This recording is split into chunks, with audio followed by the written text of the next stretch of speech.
Hello, hello, hello, everyone. Welcome to a new talk show again. It's been a while that I did this talk show, but I have found a new guest for me.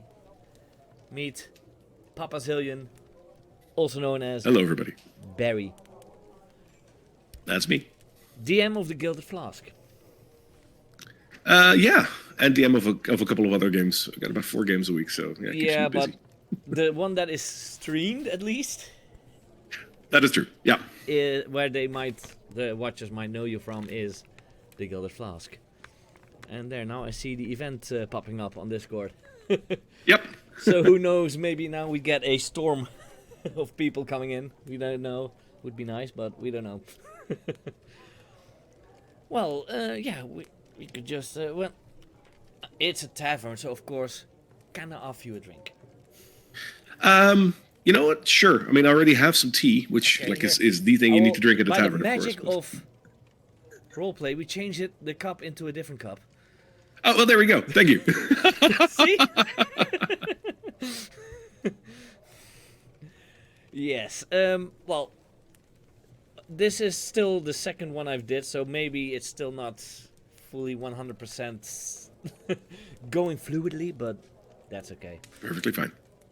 I do have a few questions, and of course, as always, people that are watching are allowed to ask questions as well. There is, I believe, a channel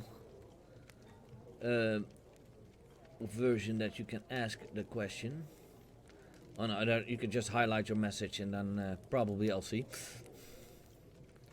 And Papa's also in the chat, so he will also see if necessary. So, as always, I start with one question. How did you get into playing tabletop RPGs? Oh, it's 2-part. The actual tabletop part hasn't not been that long. When I started playing, I had a couple of friends that were playing Dungeons and Dragons. I believe it was 3.5 that they started with, and they invited me like, "Hey, do you want to play this as well?" I was like, "Yeah, let's give it a try." And I played 2 sessions, and very sad, the DM of that game passed away after two sessions, as in like for real. So that game ended, obviously, which was so surreal to like start a game and like still trying to learn and everything, and then that happens and everyone's like, oh, I didn't know the guy that well, but still, like that's something, right? Yeah. So that sort of So that put the game aside for me. I was like, I don't really know what to do now. That was about 6-7 years ago, maybe even a little longer. Then a couple of years ago, I talked to my buddy Drungrat, Daniel, about maybe playing it together, because like he's the kind of guy that I would love to roleplay with. And I was like, so do we want to find someone that we could play it with? And we looked around, we talked to a couple of people, we tried to like build something, didn't really work out. Also talked with me by him then, so... Yeah, I did. We'll also talk to you. And then at some point I was like, you know what?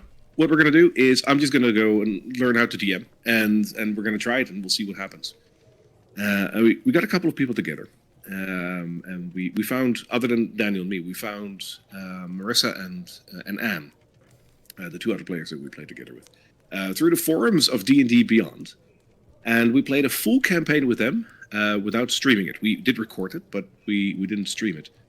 Just to see if we work together, and that was the Dragon of Ice Pirate Peak, first campaign that I DM'd completely, and it was so much fun that we were like, yeah, this is it.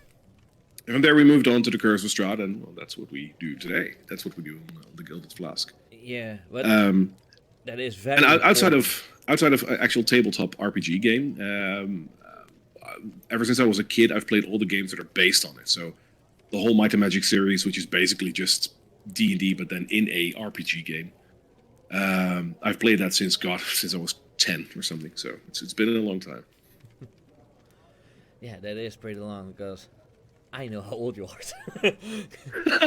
It's almost as long ago as it is for me when I was 10, because only a year. Yeah, we're about the same age. Yeah, only a year difference.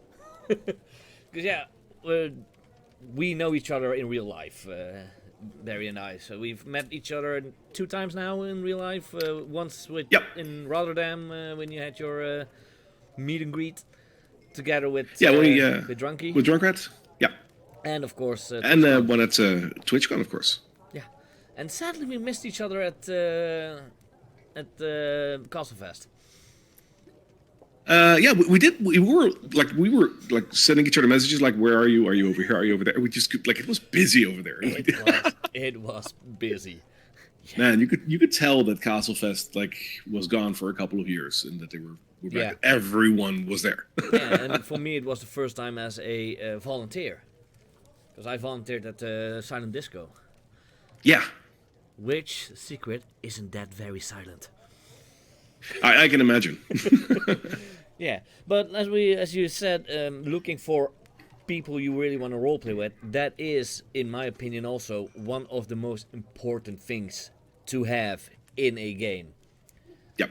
Because I've also had experience in that, and that's what I'm here to talk about, because that's what I want to know. Experiences in tabletop RPG. Yeah, do you now are running Curse of Strahd with Gilded Flask. What do you rather do? Run a game or play it? Ooh. I don't want to be just one or the other. The whole Forever DM is scary to me. Yeah. It's like, I'll never be able to play again. But they both have their charm. But what I love as a DM is that a lot of the fun of being a DM is in the prep phase, right? Like you're making something, you're going to be like, oh God, if they run into this, it's going to be so much fun. That is just fun to just build it up, and then knowing that they're going to walk towards that and you're waiting there, you can't tell them. Like, yeah, okay.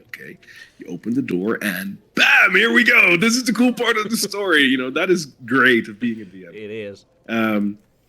But as a player, of course, it's also great that someone has prepped that for you and you walk it through that door and something happens. You're like, oh shit, this is part of my backstory and big and oh God, and we're going to have to kill this. And, that's great too. So it's been a little while since I was a player. We did a couple of one-shots where I was a player. And as a little heads up, Daniel is working on a campaign, which is a follow-up, mini follow-up on the campaign that we played before this. And he's going to DM that because I told him, like, dude, you have to try it. Everyone has to be a DM at least once in their life. Yeah. If you play D&D, of course. Yeah. And I said, give it a try, and he's going to do it. Yeah. But, so I can finally be a player again. But sometimes I had that in the beginning. I started out as a player, and I really had problems getting into being a DM. At first, it was scary for me. Don't know if that was for you too, but oh yeah, the first couple of sessions, you're like, because it's not the prep. Like you can prep whatever you want, and you can read the book cover to cover 20 times, but we all know the story. It's like, okay, I got everything ready. Let's go. You guys are in a bar, and there is a secret person walking in, and they're like, okay, I'm gonna stab the barman, and all of your prep is just okay. Yeah, okay. Yeah. That is, especially when you're new to DMing, that's the scariest thing. Yeah, there are now a few, at least 2 people in the chat that know me as a GM/DM, because see Pirate, I see Dave. They played a game that ended, like I said, yesterday. And yeah, they also did some stuff that I was like, holy shit, how am I gonna react to this? But that is the beauty entirely. It is, and once you're used to being a DM, it's fun. But the first couple of times, you're like, I want this to go exactly like it's written here, please. It's hard enough as it is. in one way, it is, please go and do as I have prepped. The other side is, I love that you do exactly the opposite of what I have planned. It's always like a double-edged blade. Yeah. To keep it in fantasy terms. Well, one thing that has really helped me to get through that, and that I still use to this day, because it's such a great tool, is this the rule of cool. Like when players get creative, that's usually when it goes wrong, right? Like when they follow the rules, it's great. But when they go like, okay, so is there a chandelier in this room? Yeah. Can I jump up to the chandelier and then swing to the other side of the room? And fall down and drive my dagger into his skull. I'm like, that's so cool, but I haven't really prepped for that. So, sure, roll me a dice. Let's see what happens. That's what I love. Just go with it. Yeah, yeah, and in that way, and with that, I have like with D&D, they don't really have rules for insta kills, but if someone says something like that, I want to swing on a chandelier, jump on top of a character, and jam my dagger inside his skull, and I would just make, he's dead. Yeah, No, like if that's don't anything roll above a damage, 17 or don't something, roll if you hit, sure. he's dead. Yeah. But yeah, they don't really have rules for that. In some games they do, because I don't know if you know more systems, played more systems than just D&D, but I know. No, other than 3.5 and 5, I haven't played all the other ones. I know of a couple, and I've read the rules of what's the other? I always forget the name of this one, but it's like the one that's very close to D&D. Pathfinder. Yeah. So I know the rules of Pathfinder, and I find them some of them very logical, and some of them are incredibly confusing. I've played Pathfinder quite long, but I've stopped because I got a little bit annoyed of the big time you needed for math.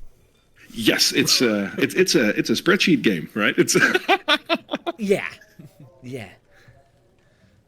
it is. Yeah.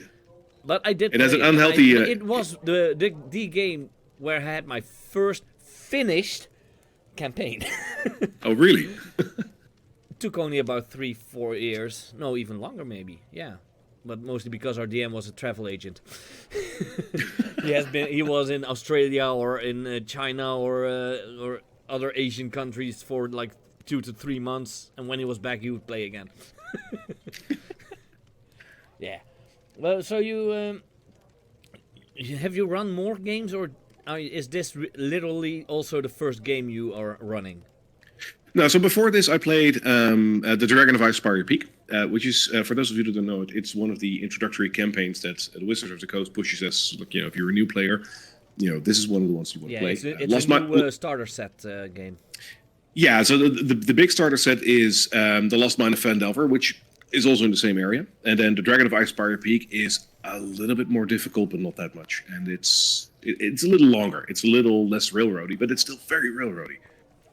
So for a starter DM, that's great, because it literally the core piece of the adventure is that they go back to the town. There's a board, and there's a couple of notes on there, like, hey, what's the next adventure? So it's really helpful to just slowly get from A to B. So I played that one, and it's great. It's a good starter story. If you add a little bit of homebrew to it, it gets a little still if you don't. But it was pretty fun. We did a couple of Candlekeep Mystery one-shots. Did you run those, or did you just play in them? Both. I ran one and I played two. Okay. And I'm currently playing through The Lost Mine of Phandelver with my Wednesday group whenever one of our players can't make it. It's sort of our backup campaign because everyone wants to be there for the Curse of Strahd. When we can't play that because one of them can't make it, then we play The Lost Mine of Phandelver. That's being DM'd by Joey, one of my players. So then I'm also a player. I'm a very annoying paladin. Let me put it that way. Like, he's very full of himself. Isn't that just the stereotypical paladin? Oh yeah, no, but like it's like Prince Charming. If Prince Charming were a paladin, it's. I even have a filter for it. I don't know where I have it, but it's the long blonde hair. It looks terrible. I would say, if you would put Prince Charming in a D&D class, he would be a paladin. I mean, come on. Oh yeah, absolutely. Like, be a paladin. He has firm beliefs, and he's a pretty guy with a sword. So I mean, that's 2 points for paladin. Yeah, he would definitely be one. But yeah, did you have any experience in those games that really stick to you, like things that you wouldn't have expected, and of course also in Curse of Strahd, with Gilded Flask, I did see some things coming past that that could be very fun. Oh, we had especially innuendos. You are very fan of innuendos and stuff like that. I love the jokes. It's just it's great. Now the most memorable things I have to say, like Curse of Strahd as a campaign, because that one, like in the Dragon of Icespire Peak, I had a couple of moments which were cool, but the adventure itself doesn't really lend itself for epic moments. It's a cool adventure, but that's really it. Curse of Strahd has a lot more moments where you're really like nail biting, like, oh god, how's this gonna end? And the most memorable experiences that we've had so far are the moments where our characters had a moment that was tying into their backstory. Like I asked all three of them to make a backstory that I could work with. I said, like, you could do whatever you want, write whatever you want, but write something in there that would befit a. I gave them a couple of hints and tips about the world, but give me a couple of things that I can work with. I did. So they did. And all three of them have something in their backstory that is going to come back in the current main story. One of the biggest ones is one of the players has a mother who had been to Barovia before, and they knew, but they didn't know. And now they're starting to go towards the path where they're going to find her. Your adventurers have living parents? One of them, yes. Is that possible in D&D? Well, I mean, I compensated it with the fact that her father was also there, but he's already a revenant, so it's... Because of course parents need to be dead, that's how it works. Yeah, it's somehow a cliche in D&D that if you make a character, you can't have living parents. I mean, nope. I don't know it's why. It's a stereotypical story, right? Yeah. I come from a broken home where my parents were abusing me and then they died. It's the reason I went on an adventure. I love here it. to avenge the death of my parents. Oh, I think I think the most memorable moment, which was one of those where, as a DM, you're building towards, like, oh, this is gonna be so cool. And I will preface this with spoiler. This is a plot point from the Curse of Strahd itself. So if you don't want to hear this, don't listen for the next 10, 20 seconds. I'll raise my hand when I'm done. In the Curse of Strahd, Strahd has an alter ego. And that alter ego has a name. I'll forfeit the name just to be sure. But he has an alter ego. And he uses that to blend in with society. And according to the book, that is a story, that is a character that will live on throughout the campaign for a long time before they finally find out who it is.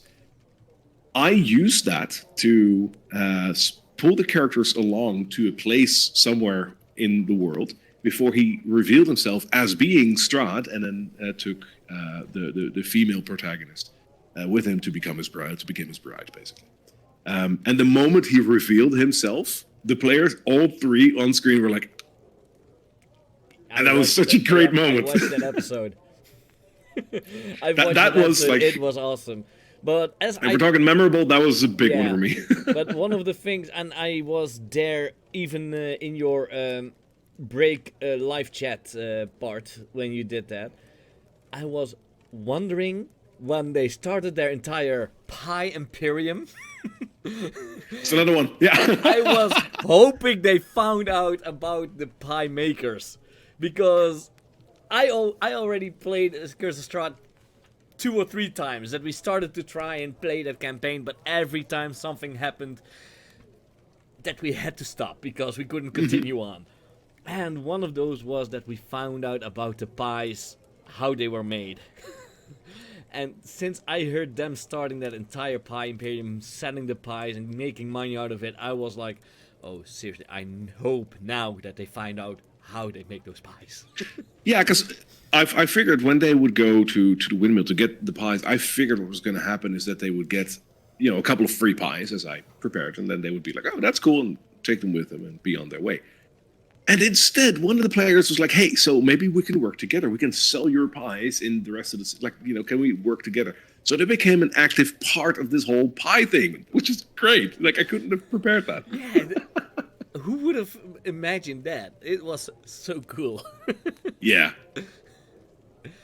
Yeah, that was especially would be something surprising. Did they ever do anything else? Oh, I believe one of the things that I also noticed in your games is, well, it's kind of also in your Twitch name, dad jokes. Oh yes, no, I love good dad jokes, and when fitting, I definitely put them into my campaign when I can. but the players do make him back as well, and it's like one of my players, Daniel, who plays the character John Varenthal. He's a paladin with a twist. Awesome twist. Yeah, I mean, he is like on his character sheet. He's a paladin warlock, and the story behind that is that he picked up a cursed weapon, and the weapon basically works through him, and he's trying to combat that internally. It's really cool. But he's a bit of I don't want to call him an idiot, but he's a bit of an idiot, and he's very straightforward with a lot of things. He doesn't give a lot of thought to things, and he's the one that makes reactions that are just so funny. You know, whenever he says something, 9 out of 10 times, I just need a moment. You know, the most direct path is often the most direct. I mean, okay, John.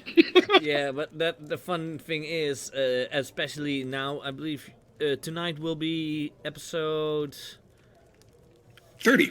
30. I thought you were already a lot further. No, we had a couple of breaks in between. Of course, we went to Florida together, so that took a couple of weeks, and we had a 2-week hiatus a couple of weeks ago. So that takes a couple out. So we should have been at 35, 36 somewhere, but yeah, we had some breaks. No, I thought it were a lot more, but but yeah. Now the last, I believe, then 5 to 10 episodes, the alternate character of John came forward more. Yes, they know who he is now. See then a difference in how Daniel plays. If he is John, because he is sometimes a little bit obtuse. As in, yes, I have no idea what is happening. I'm just doing what I do. But when he turns into the alter ego, he's dark. Oh yeah, no, and he does such a good because those two characters are so different. It's very noticeable, but he does such a good role play when he switches. It's amazing. Yeah, and I'm really hoping to see more of that. Yeah, you already said you do know some other systems, but are there some systems that you would say, yeah, I would love to try and play that? So I'm really interested in Warhammer. I've seen it a couple of times. I've seen it being played at like conventions and whatnot, and that's the one downside to a tabletop game. You can't just it's not a game of chess where you just wait and when someone is done, you'll be like, hey, can I have a turn? You don't really do that with a tabletop because it's you're in there and you're committed. So you can't really just try it out. But I would love to try out Warhammer at some point. And then the fantasy role-playing game, or the what? The fantasy role-playing game, or the war game, as in with miniatures. Well, both, to be honest, but I will do the role-playing first. Yeah. Yeah. I mean, that is the biggest for awesome. me. Yeah.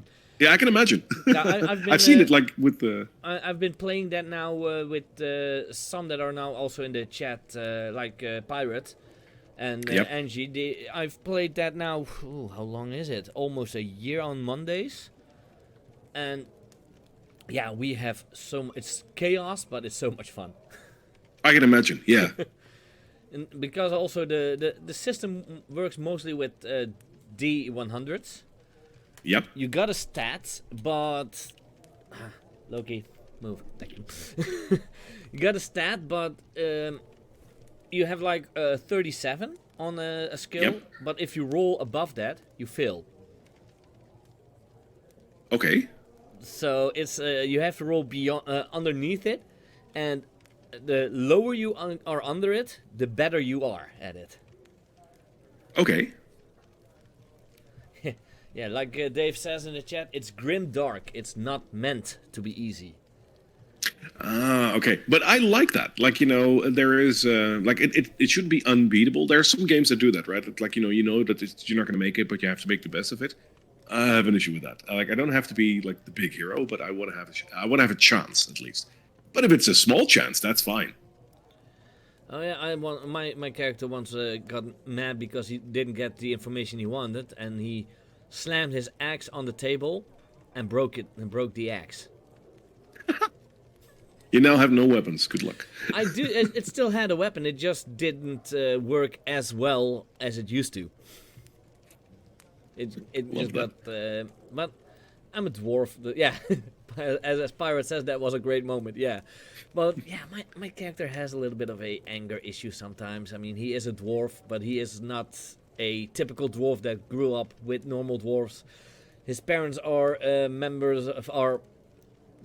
high members of a criminal organization, and he doesn't want that to be that. So he became a bounty hunter instead. But a bounty hunter that doesn't kill his bounties.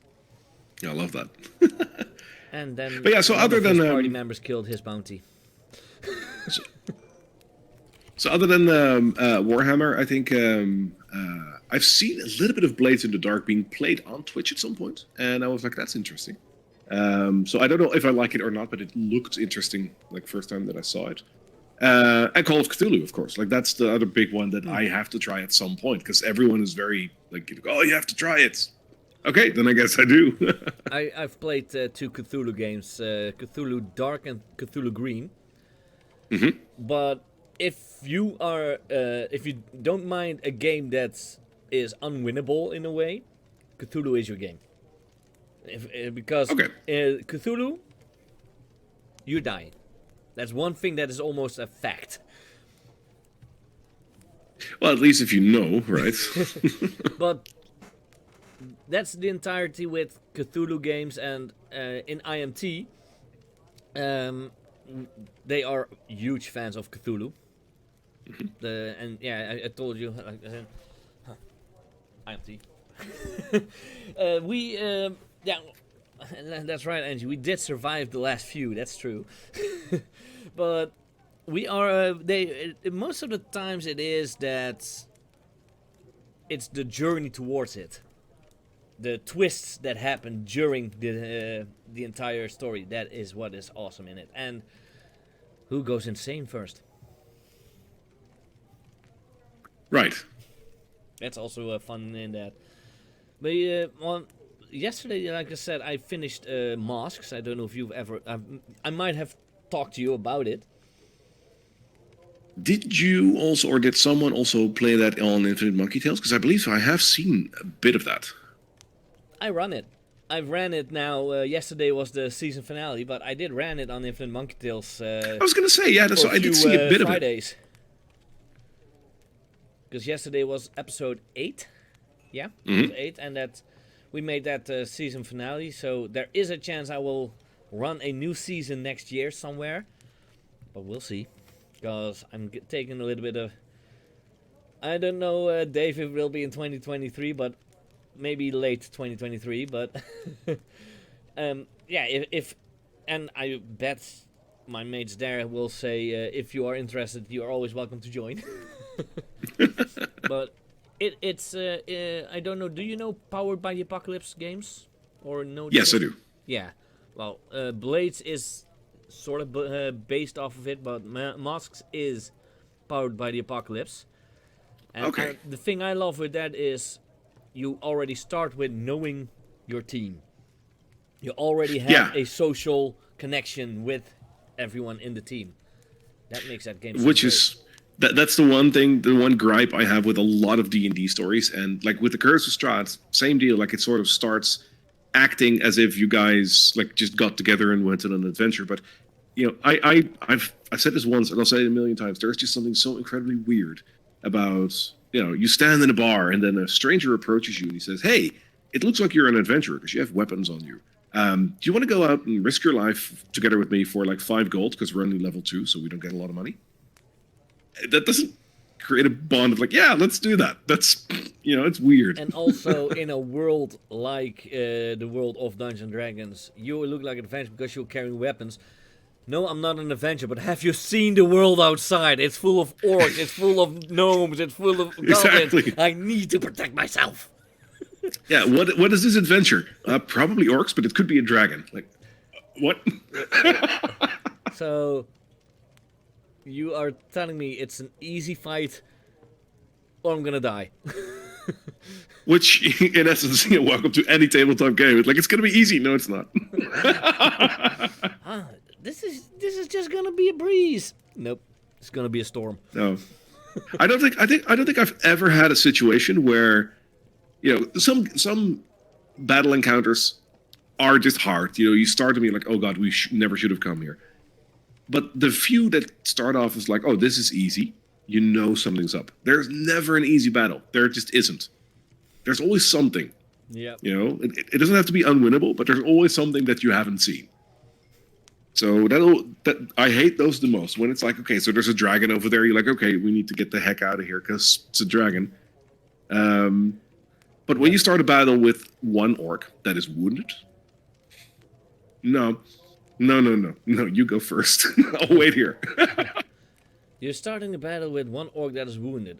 Easy fight, yeah, and the other orcs are waiting just around the corner. Exactly. I mean, they're orcs. They are sentient beings. They know plans. They are able to think tactical. Yeah, and that is another thing that I really try to do as a dungeon master is when you're doing a battle, I always do try to think a little bit like the enemy, depending on like what kind of enemy it is, of course. You know, if they're not too bright, if they're not too smart, you're gonna probably attack the creature that did damage to you or that is closest to you, because that is like a more primal instinct where if you have an enemy against you that's like a wizard or something, he will be more tactical about it. I do try to fit that in because it makes the battle so much more believable, right, in a world of fantasy.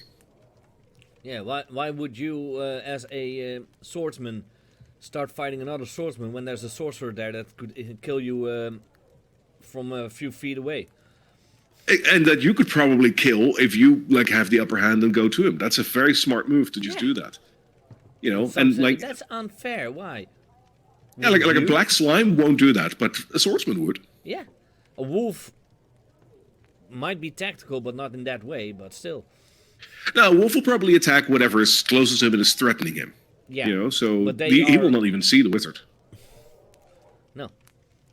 He will. Well, when he sees it, it's too late. Yeah. He will be wolf meat. Yeah. The other questions I have, they are more based on other systems. But since you mostly play D&D, did your players ever did something that you were like, okay, now just stop this? As in that I had to intervene? Yeah, like to come back to the dragons, like, oh, there's a dragon, I want to boop the snoot. Or I want to seduce the dragon, the most cliche bard thing to do.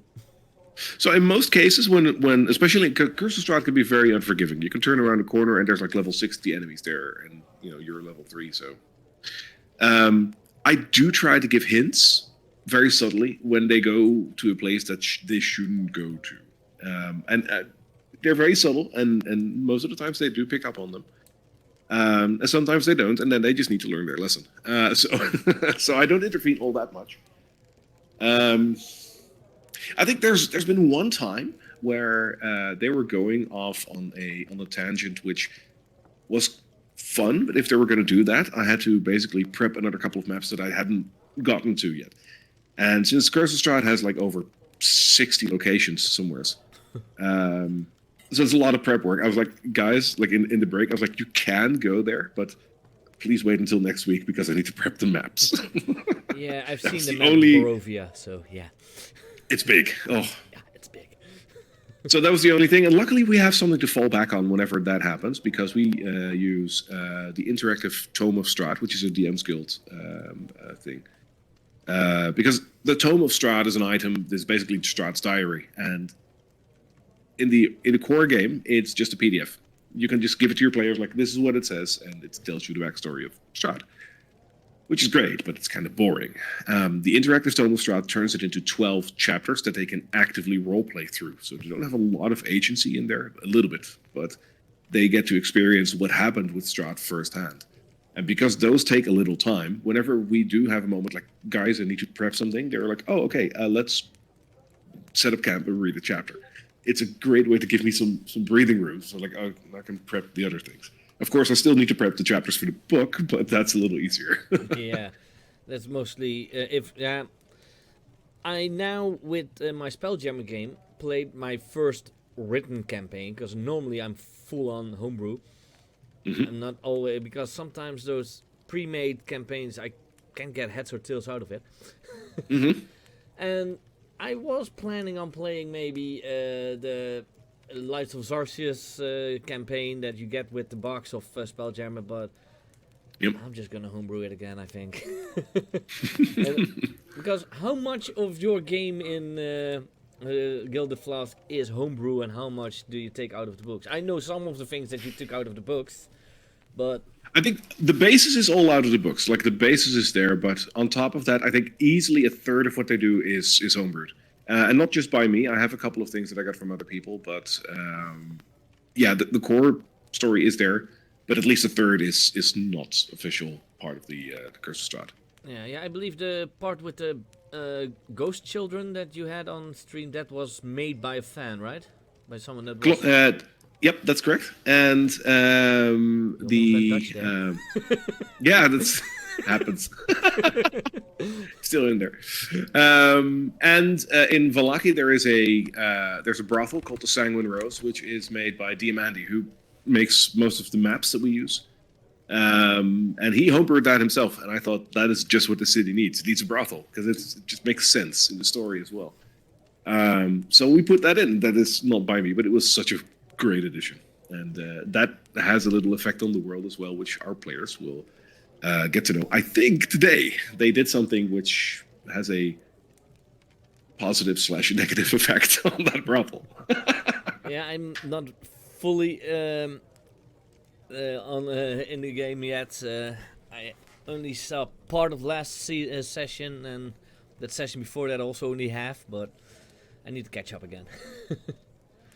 I try to at least always catch up with your game, because it is a lot of fun. Oh, it is. It's a good story. Yeah, and the way well, I don't know if you do know it, but John and Casariel, just spill the beans. They're in love. No. No? No. And the funny thing is, between the two, Casariel would maybe consider / accept it, maybe. But I think she's currently too busy with finding her mom and, like, just doing the right thing and finding out what this whole Strahd thing is about. Even if she would be romantically involved towards John, he wouldn't notice, and that's exactly he plays. Yeah. Like, for example, that brothel. They went to the brothel. It was very clear as a brothel. There's like red lights. There's satin. There's people, men and women that are very like skimpily clad. It's very clear it's a brothel. And John was like, "Oh, wait, there's bathtubs over there. This is a bathhouse." And to this day, he's still like, "Oh, it's a bathhouse, a fancy bathhouse." Yeah. That's why people don't have a lot of clothes on. But like, he's just so much of an idiot. He plays it so good. Oh yes. I bet he himself does know that it is a brothel, but the way he plays John. Yeah, no. The only one that had a romantic relationship so far in the campaign is Anne's character, Carla. She had a romantic night with one of the Vistani. Oh yeah, the one that was also at the table with Strahd and all. Yeah. When she saw that, she was like, "Oh, you got to be serious now." Yeah, I saw that episode as well. Yep.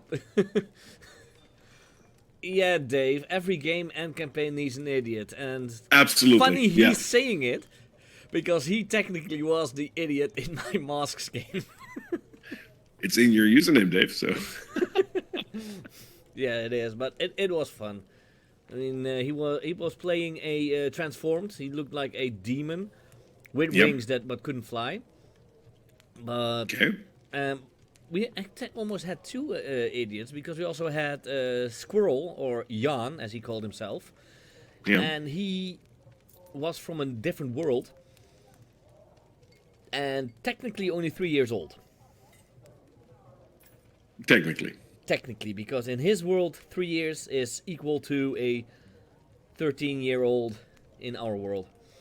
Okay. Yeah, he was dimensionally challenged. That was a good way. A good way to put it.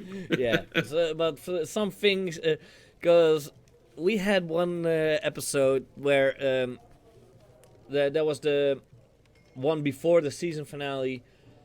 Some of the family members were kidnapped, and one of the teammates also, but I put that in a way that because she was always later, because of her work, and she escaped, and instead of everyone would normally react, "How did you get here?" he was like, just waving like hi, and it just fit his character so perfectly. But I would say that maybe John would sometimes react well, not the overly happy hi, but in the same way. Yeah, I mean, John has his beliefs and he has the things that he stands for, and there are moments where he, because it's a facade that he does. Yeah. Because when they talk about his brother or his family, then his more serious side of John comes out, who is actually a lot less of an idiot than what he normally is. So I think it's almost part of self-preservation, self-defense, that he does this, like, I'm just going to focus on that and nothing else matters kind of thing. So there's a reason behind it.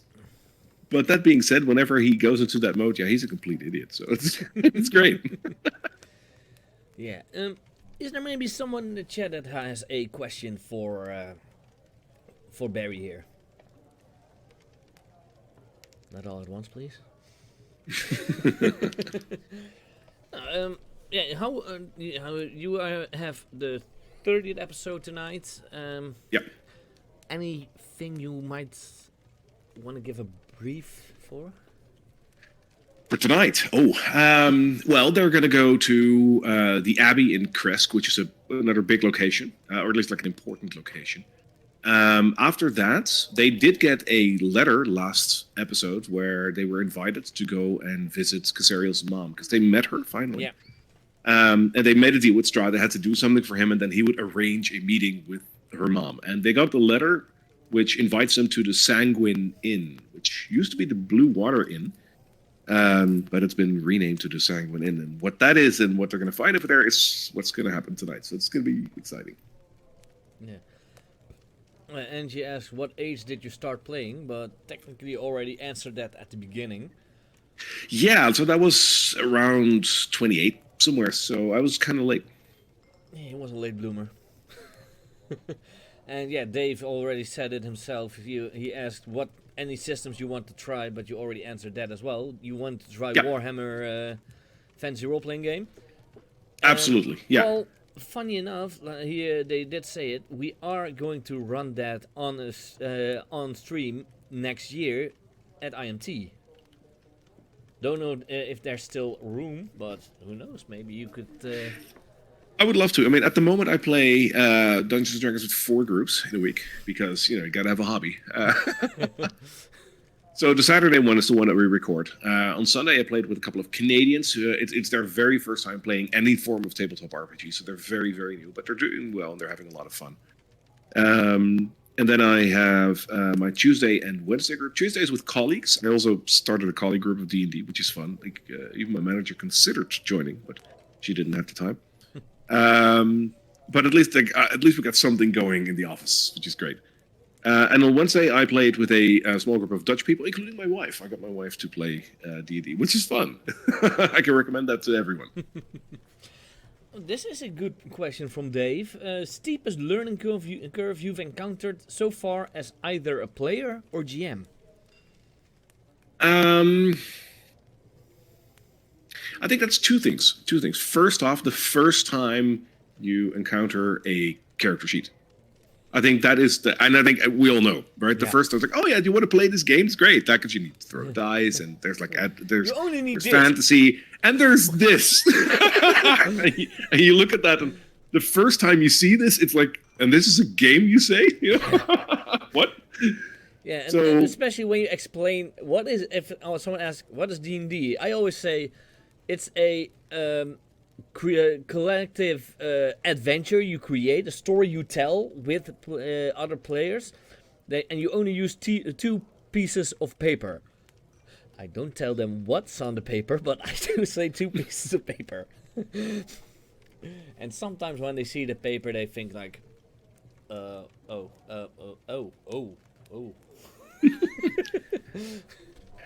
Yeah, I mean that one, and I think anyone that has played D&D before knows that the character sheet is just a big thing. You get used to it pretty quickly, but the first time you encounter it, it's like, whoa, okay. And they already made it less big compared to Oh, yes. 3.5, because in 3.5 Yeah, because I've seen the 3.5 literally one too. needed 4 or 5 pieces of paper just for the spells and stuff. Yeah. No, and the as on the GM side or DM side, I think the biggest learning curve there, and it's the one that I'm still in because you're never really finished with that, is finding the right balance between knowing the rules and following the rules, but accepting that you don't know all the rules and you sometimes have to look them up. And on the other side, being able to deal with the situation as is and accepting that it might not be completely according to the rules, but it's okay. Finding the right balance between the two is very important, because if you flip to one side where you're going to be really rules lawyery, that's not fun for anyone. It's fair because that's the way that the rules are, but it's not fun. But the other side is dangerous as well, because if you're too lenient, you're like, yeah, whatever, just throw me dice and let's see what happens. Like the whole rule of cool, but applied to everything. You get a very unhinged game. You get that people will try everything, and I understand it's in the heat of the moment, but things will happen, like people taking like 2 turns in one, like sneaking in extra actions and whatnot because it sounds cool. Finding a good balance between the two, that's very difficult, and it's a thing that I make mistakes with on a regular basis as well. Because like you're in a situation, you're listening, and it sounds great, and something happens, and then afterwards I listen back or I look back to the episode, and I see something happening, and I'm like, that's 2 actions and a bonus action. Oh. Oops. It happens, Yeah, we all make that. I've been, you started playing at 28. I was, if I'm not mistaken, 16 when I started playing. I started.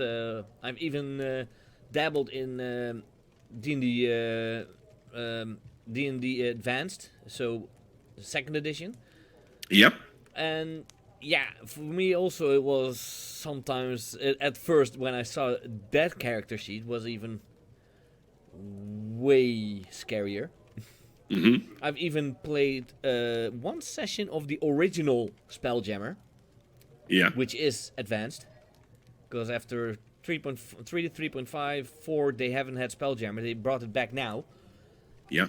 But yeah, my players in Spelljammer also tried something that I already said to them it's not possible, but they still wanted to. That was a creature that was being driven by someone. Yep. And they wanted that creature. They just wanted that space shark. Just kind of a space shark with wings. Yeah. And they caught him, but and I was like, they almost thought that he isn't liking this because we are trying so hard, but he doesn't like it. And I was like, oh no, I love this. The way they tried it, I loved it. But I already planned ahead, and I was like, yeah, whatever they do, it will not work. As soon as he gets out of that trance that the wizard put him in, he's going back to his owner. But those things, that's what makes tabletop RPGs fun. Yeah, absolutely. I mean, what do you know, right? Like, it's the human component that makes it fun, obviously. But it's, being able to work well with that is great. Yeah. And I don't know if you've heard of it, but there is going to be a role-playing game convention in the Netherlands. Really? This year. Yeah. No, I haven't heard of that. And I'm going to run a game there, even. Really? And when is that? 19th of April. Okay. Send me the details, because I would be very interested to go there too. Yeah, I'll send you the deets. Me and Geeky Cauldron, as he is called now, Yep. are going to go at least. So you will have 2 people there that you know. That'd be cool. Yeah. Yeah, I will send you the deets at least. And then you can see... where do I have the book around here still? No, I think I have it. Did I put it? Gotta find it. But I'm going to run Masks, the one that I've talked about, the ones I've played, and I believe there's still room. So if you want to try that game, you are more than welcome, of course. Yeah, let's talk about it. I would love to. Yeah, and if ever you want to just run a one shot or anything, my channel is open for that as well. Dave is already saying, do it. He played it. They liked it, so they want to return to the game because they had a lot of fun with the 8 sessions that we had. So who knows? They they talk out of experience of playing with me as a game leader, as the game master. Does anyone else there in the chat may have still a question for Mr. Berry PapaXillion, however you want to call him. Mr. Mustachio.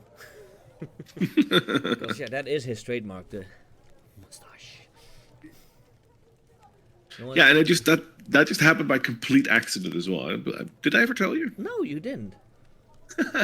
So, as you might know, like as a guy, every once in a while you grow your beard and then you don't, and then you do, and then you don't, and then you change. You know, it's what you do, right? Yeah. So I was in one of those phases because I'm clean shaven, and I was like, you know what, I want to have like a ring beard. And trust me, ring beards don't look good on me. But I was like, yeah, you know what? So why not? So I had one, and my birthday came up. This is like 4 or 5 years ago. My birthday came up, and I got a coupon for the New York barbershop in Rotterdam, which is like a very, very like old-fashioned like manly man barbershop. Really fun. And it was a coupon for a haircut and like beard, mustache, everything. So I went over there, and when I sat down, I was like, you know what? Do whatever you think looks good on me. You know, worst case scenario, it'll grow back. Just do whatever. So the barber was very happy with that because, like, yay, that's a little creative project. And so they gave me a slightly different haircut, not that different than what I had, but slightly different. And then they looked at like my goatee, and they were like, no, this doesn't look good on you. So we're gonna do this, and they changed it around, and it had very tiny tips back then because like it was just a normal goatee. He says, so grow out the tips a little bit bigger. This will look really good on you. And I was like, sure, I'll give it a try. That's where it started. I started it, and I was like, you know what? Yeah, this does look good. You know, it's different. I like it. So I've had it since about 3 to 4 years now. Yeah. Yeah, I don't know you in any other way than with this facial hair. Exactly. That's how I met you, and you know what? Let's check a little bit a video of you. Let's see. Oh, like old clips or something? Yeah. It will come up. Oh, it's There not. you go. Take my hot low to the face. There. Pronounce this word. Was very short, but That was very short. That's also still my old layout, so that is an old clip. I don't know, like with the shout out, I use it too. And I don't know why, but it always picks clips that are like prehistoric. It never picks one from last week. yeah, and you aren't that much online anymore on your own channel, more on the Gilded Flask. Yeah, I used to stream about 4 to 5 times a week, and now basically I only stream on Saturdays, unless I'm doing something like this, of course. But I stream on Saturdays, and then I go to the Gilded Flask. Indeed, next year I am planning to do 1 or 2 more days streaming again. I'm gonna pick it up again. But this year was just especially busy. I switched jobs. I went from one company to another. Which is great, by the way. I'm really enjoying it. But yeah, of course, it's busy. And with the kids and whatnot, like and of course, Dungeons and Dragons as well. And combining that all together, I was like, I need to cut something out. And I was like, yeah, well, the first one to go, obviously, is streaming. So that's been reduced to 1 day a week. I want to bring it back to 2 to 3 days because I do miss it. Yeah, I had that too, but for me, as you know, as you also can see, I changed my entire streaming. Yeah, absolutely. Because I used to stream with games as well, but I lost the joy in that. I still love gaming, but I lost the joy in streaming those, and I love tabletop RPG. So I'm focusing more on my channel on tabletop RPGs, trying to find some stuff that I can add that is based on tabletop RPGs. Yeah. But I run my game now, and I try to get some more guests for this. So if anyone's in the chat that wants to be a guest here, let me know. Then we'll schedule something. Yeah, and I love the concept and also like the art and whatnot. Like I like it. It looks very cozy. Yeah, and they already technically said they wanted to. Your players of the Gilded Flask, they all said they wanted to be a guest in my talk show. So Absolutely, yeah. we are gonna arrange that. So there will be more Gilded Flask on my channel as well. Yeah, it would be great. Like either if you want to like host a game where we join like as players or something, that's an option. If you want to interview them, we're all ready for that. We'd We'll love to. see about that. Maybe I could do so because the funny thing with Mask is 8 to 10 sessions, and you have an entire game, an entire story arc. So if you guys are interested in something different, and I do see how you guys roleplay together, that game is fully story-driven, fully roleplay mostly. We could talk about it, absolutely. So who knows? Maybe we could do that. A collaboration between the Tavern Keeper and the Gilded Flask. Would be cool. Yeah, future plans, but that will be in the future because New Year's coming up, last month of the season, so of the year. So Yeah, it's always busy, right? yeah, well, it has its things, yeah. I don't really have anything anymore. It might be a little bit shorter than the last one, but that's okay. Anyone else in the chat maybe still want to ask Berry something? Don't be shy. He doesn't bite. At least he didn't bite me when I met him. No one? Don't be shy. No. Okay. Well, it was nice talking to you again, Berry. As always. Likewise. Who knows? Maybe we will come back at this with a game or something. Absolutely, I would love to. Like, let's talk what we can do, and also the tabletop convention next year. Yeah, I will send you the link to the website. Please do. Yeah. I believe now the tickets aren't that expensive even because they're still in early bird sales. So, Yeah. Yeah, for me it's only half an hour to an hour drive because it's near Nijmegen. Yeah. For you it's a little bit further then. Yeah, it's just a train away, right? I mean. I'd take the car, but yeah. I hope everyone had fun. Don't forget to check out the Gilded Flask, who are playing tonight. What time, Berry? We're starting at 11:30 local time, which is in 3 hours. Sorry. Give or take 3 Time hours zones. from now. Yeah. In 3 hours we start, and we play for 4 hours total with a little break in between. Yeah, I do think that most of the people that are from IMT will not be able to join because they are playing Twilight 2000, which is also a very fun game.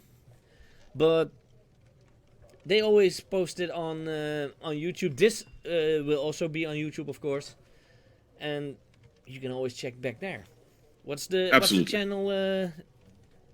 Your YouTube channel? Our YouTube channel is also just the Gilded Flask. Why make it hard? Just make it easy. Yeah. Yeah, this is also going to be on my YouTube channel, which is also, of course, Koen's Tavern.